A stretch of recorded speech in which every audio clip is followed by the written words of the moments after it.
Friends, आप लोग यहाँ पर ध्यान दीजिएगा। एक जो आपका अपडेट है वो निकल के आ रहा है, आपका टियर 3 से रिलेटेड है। इसमें बोला जा रहा है कि जो आपका रिजल्ट है वो आपका छठ के बाद आएगा, ठीक है। यानी कि बोला गया है छठ के बाद तीसरे चरण की शिक्षक नियुक्ति परीक्षा का रिजल्ट। देखिए, पहले बोला गया था कि आपका दुर्गा पूजा के बाद आएगा, फिर बोला गया कि आपका इस मंथ के लास्ट में आएगा, और बोला जा रहा है कि ये छठ के बाद आएगा रिजल्ट। इसमें क्या है, आगे पढ़ते हैं। देखिए, बोला गया है तीसरे चरण की शिक्षक नियुक्ति परीक्षा यानी कि टियर 3 का जो रिजल्ट है वो छठ के बाद आएगा।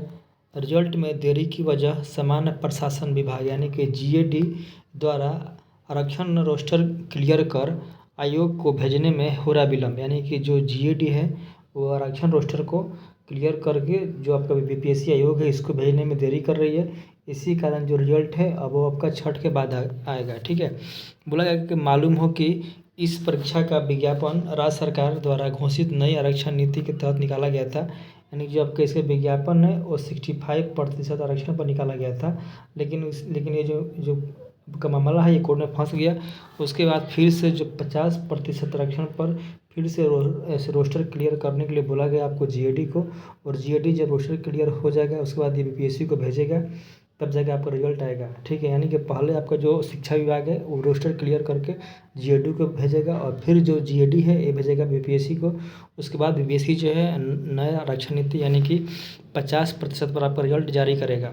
इसमें बोला गया है जिसमें 65% आरक्षण का प्रावधान था, उसी के अनुरूप समान प्रशासन विभाग ने बीपीएससी को रिक्तियाँ भेजी थी।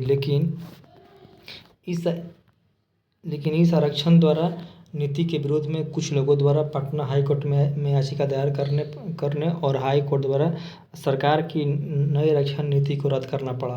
यानी कि जो आपका सरकार जो है पहले आपका 65% पर आपके लिए रोस्टर क्लियर किया था, लेकिन जब ये आरक्षण जो है मामला कोर्ट में फंस गया, फिर इसने 50% पर आपको आरक्षण रोस्टर को क्लियर करने के लिए बोला है, जो अभी तक नहीं हुआ है।